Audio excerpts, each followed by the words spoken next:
Hello. I am Dale Husband, the creator of the Debbie and Carrie Show.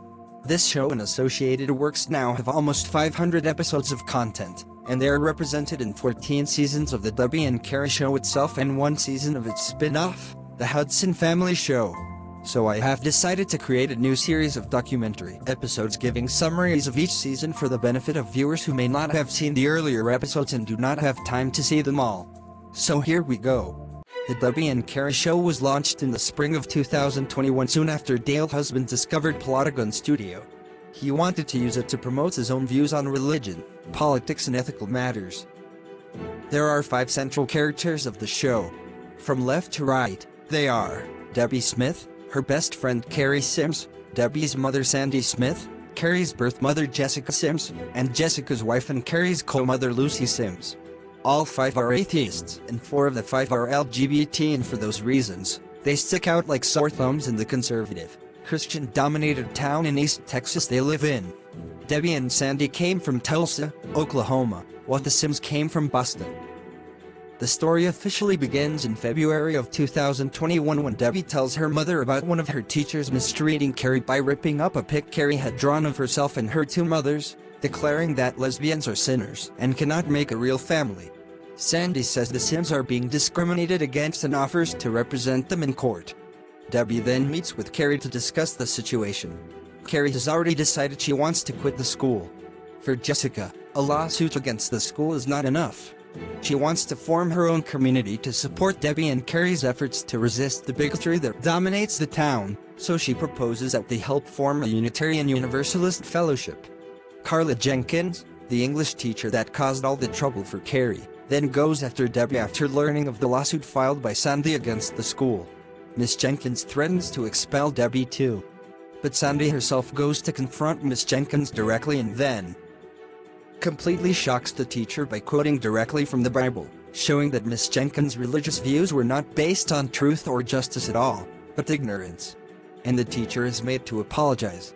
It isn't long before the girls and their mothers gain allies in their fight, including Jason Laker, a classmate of Debbie and Carrie. He is a member of Miss Jenkins' Baptist Church, but rejects its homophobia.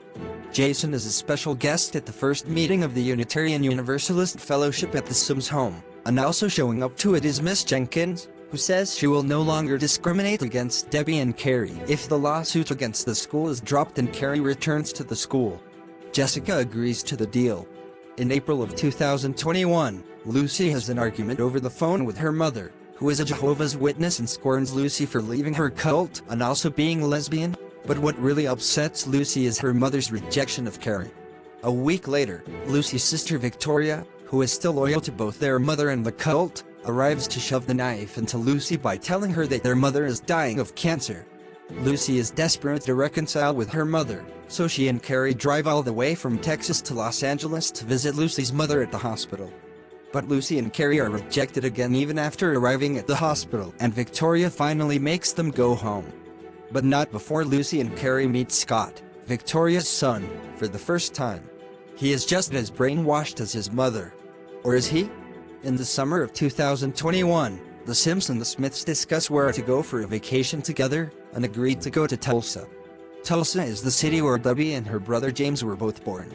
It is also where Rich Smith, their father and the ex-husband of Sandy Smith, still lives. James, as a natural mama's boy, resents the fact that his father cheated on his mother, causing their marriage to break up.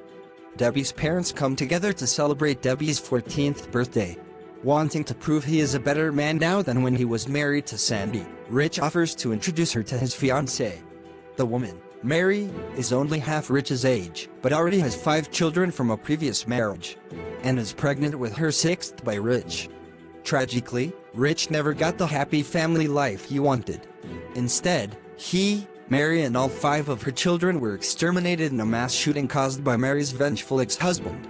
The sudden loss of her father would haunt Debbie for years afterwards. Shortly after their father's death, Debbie and James go to visit the Baptist church in the town to learn about it. And so they see for the first time the Reverend Dave Owen, who rules over the church with an iron fist. Unknown to the kids at the time, he is the archenemy of the central characters and wants to drive them out of the town if he can't convert them to Christianity. Wanting to project a more mature appearance, Debbie washes the pink coloration out of her hair and brushes it out and also replaces her top. But her personality doesn't change, and she and Carrie butt heads with the conservative attitude of the high school's history teacher, Wayne Bentley, who then sends the girls to the principal's office. Principal Carlos Hernandez realizes the girls were sent to him because of a political conflict rather than actual misbehavior in class, so he decides to give the girls a chance to defend themselves by writing a long essay about their political beliefs. Because Carrie was the one who instigated the fight with Mr. Bentley, she offers to do nearly all the work on the assigned essay. This proves to be a mistake. What Carrie reads over several hours about history and politics causes her to have a nervous breakdown, and she then retreats to her bedroom and uses a knife to slit her wrists, causing her to bleed nearly to death. Carrie is then rushed to the local hospital, and her life is saved by a blood transfusion. Jessica, Debbie and Lucy all give Carrie pep talks to begin rebuilding her self-esteem. As part of the process of recovery from her suicide attempt, Carrie gives herself a makeover to look more mature, just as Debbie had done a week earlier. Carrie's mothers wanted to keep what happened to her private, but it was leaked to the Reverend Dave Owen, who then sent them an offensive letter demanding they accept Christianity. The leak was eventually traced to Dr. Drake, the chief physician at the hospital where Carrie was treated after her suicide attempt.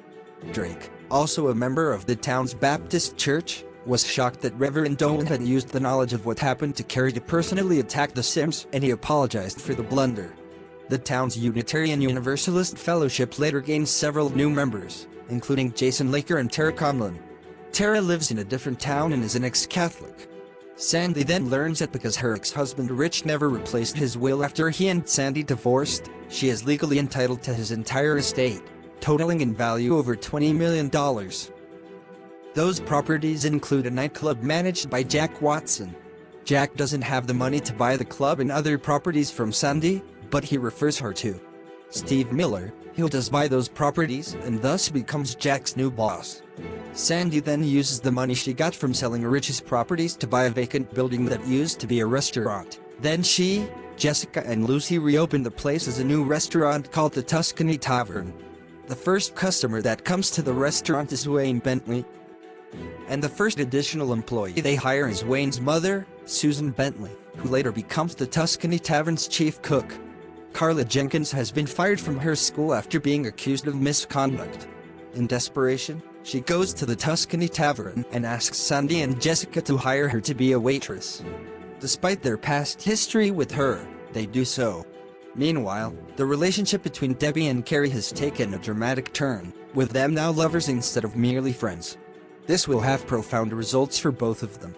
Tara Conlon now reports that she has been kicked out of her parents' home for rejecting their Catholic faith and converting to paganism, so she is offered a job at the Tuscany Tavern and the Sims family takes her in. Tara spent several months getting used to life with the Sims, becoming a close friend with Carrie. But then Tara finds an unexpected kindred spirit in Kelly Sims, the mother of Jessica, who is visiting from Boston.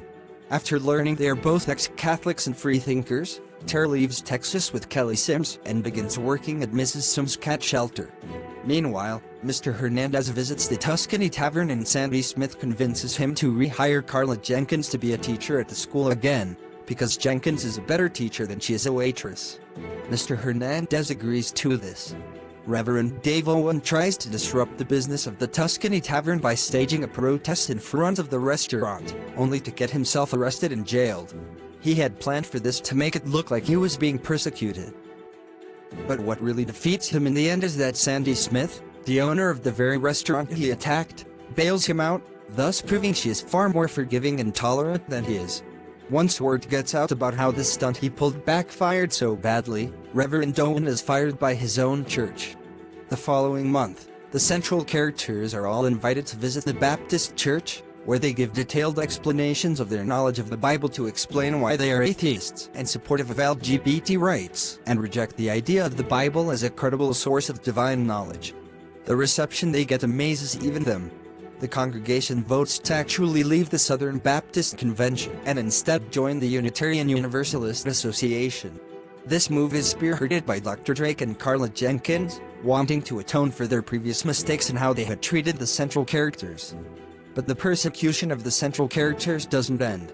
The following week, someone breaks into the Smiths' home while they are away and destroys most of their belongings and badly damages the home itself. Help comes to them in the form of Vicky Jones, a TV actress and producer who is looking for places to shoot for her new show, Paul and Vicky / The Blazing Beauty series, as well as new talent to feature on the show.